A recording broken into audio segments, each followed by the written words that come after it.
নমস্কার, আশা করছি সকলে খুব ভালো আছো। আজকের আরও একটি নতুন ভ্লগে তোমাদের সকলকে স্বাগত।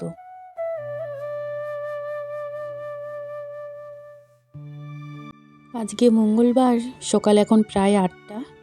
তো আমার চোখ মুখ দেখে নিশ্চয়ই বুঝতেই পারছো যে এইমাত্র ঘুম থেকে উঠলাম। তো ঘুম থেকে ওঠার পর না জানি না কেন গাল মুখ মনে হয় কি যে ফুলে গেছে, মনে হয় যে বেশি ঘুম হয়েছে, কিন্তু তেমনটা কিন্তু নয়। একটু দেরি হয় ঘুম থেকে উঠতে, তার কারণ রাত্রিবেলা তো অনেকটা রাত করে ঘুমানো হয়, তো সেই কারণেই কালকে মনে হয় প্রায় 1টা বেজে গেছিলো মানে ঘুমাতে আর কি। যদিও অতটা রাত করে ঘুমানো ঠিক না, কিন্তু কি করব বলো, ও তো আসে মানে অনেকটা রাত করে। কালকে প্রায় মনে হয় মানে 12টা বেজে গেছিলো ওর মানে আসতে আর কি। তো দিদি জামাইবাবু যে কদিন ছিল সে কদিন তো ও মানে ছুটিতে ছিল, সে কদিন ও কাজে যায়নি। তো কালকে থেকে ও আবার কাজে যাচ্ছে। কালকে ওর অনেকগুলো জামা কাপড় কাচাকাচি করেছি, তো সেগুলো হালকা হালকা ভেজা ছিল, তো সেগুলো বাইরে মেলে দিয়ে আসলাম। আর আজকে হচ্ছে এই বিছানার চাদর, বালিশের কাভার, দরজার পর্দা, জানালার পর্দা, এগুলো সব কিছু ভিজিয়ে দিচ্ছি। আর ওগুলো একটু শুকিয়ে যাক, ওগুলো ঘরে এনে তারপর এগুলোকে মেলে দেব। দিদি জামাইবাবু যে কদিন ছিল সে কদিন কোনো জামা কাপড় কাচাকাচি করা হয়নি, শুধুমাত্র যেই কাপড়গুলো পরে স্নান করেছি সেই জামা কাপড়গুলোই কাচা হয়েছে। তো তাই কিন্তু এত জামা কাপড় জমে গেছে।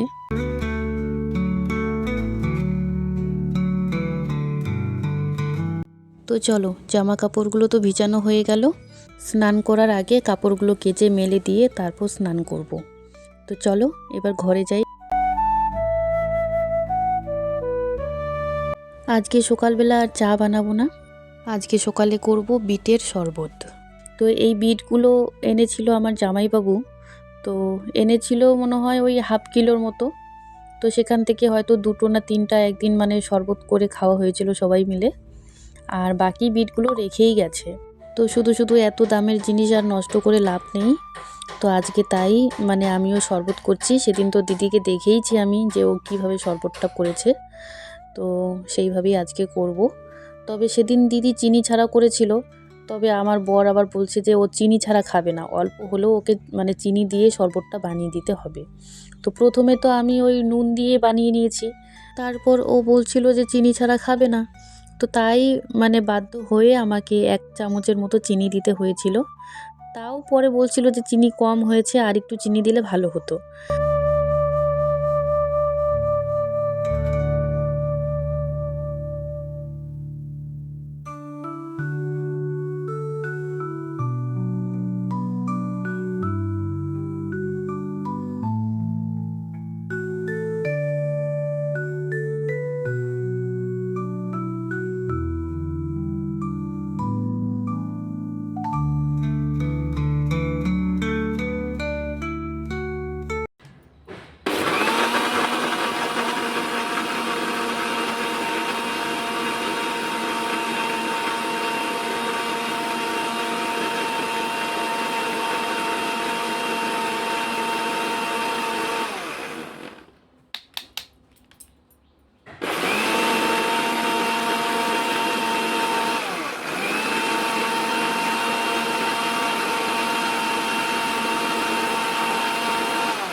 তো এই যে বিটের শরবত একদম রেডি। তো চলো এবার ওকে দিই, তারপর আমিও খাবো। শরবতটা খেয়ে ও চলে যাবে কাজে, আর আমার তো অনেকগুলো জামা কাপড় ভেজানো আছে। তো সেই জামা কাপড়গুলো কেচে মেলে দিয়ে তারপর আমি মানে স্নান করব। আর স্নান করে তো তারপর তো রান্নাবান্না আছেই।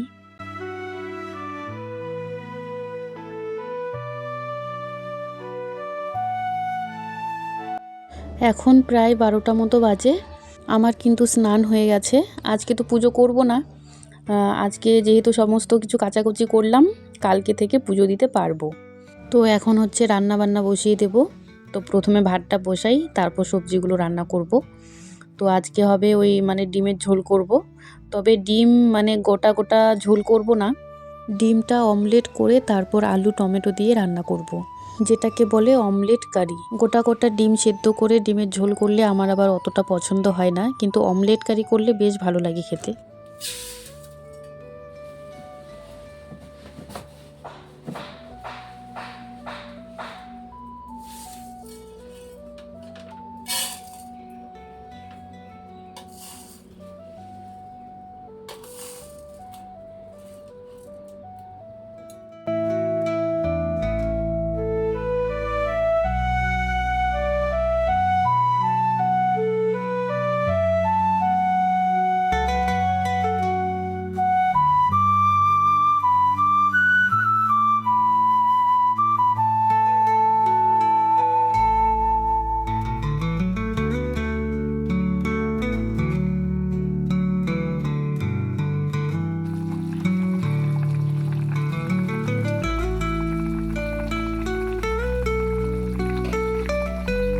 তো আমার কিন্তু রান্নাবান্না হয়ে গেছে, তো আমি কিন্তু খেতেও বসে গেছি। এখন প্রায় 1:30 মতো বাজে। তো এই হচ্ছে গরম ভাত, সাথে বেগুন ভাজা, আর তার সাথে আছে অমলেট কারি, আর একটু শসা, একটু গাজর নিয়েছি। এখন সন্ধ্যা 5:30 বাজে। তো আমার একটু সেলাই কাজ আছে, তো সেলাই কাজে বসে গেলাম। একটু কাজ বলবো না, অনেকটাই কাজ আছে, তবে যেই কাজটা খুব এমার্জেন্সি, তো সেটাই মানে করছি এখন। সেলাই কাজ যেন আর শেষ করতে পারছি না, মানে পুরনো কাজগুলো শেষ করতে না করতে আবার নতুন করে কাজ চলে আসে। তো দেখো, সেলাই কাজ করে আমি এদিকে কয়েকটা ফুচকা বানিয়ে নিয়েছি। তবে এগুলো কিন্তু হাতে বানানো ফুচকা নয়, মানে রেডিমেড যে ফুচকার প্যাকেটগুলো পাওয়া যায় সেগুলো। আর টক জল তো বানানো হয়নি, আজকে শুধু আলু মাখা দিয়ে ফুচকাটা খাবো।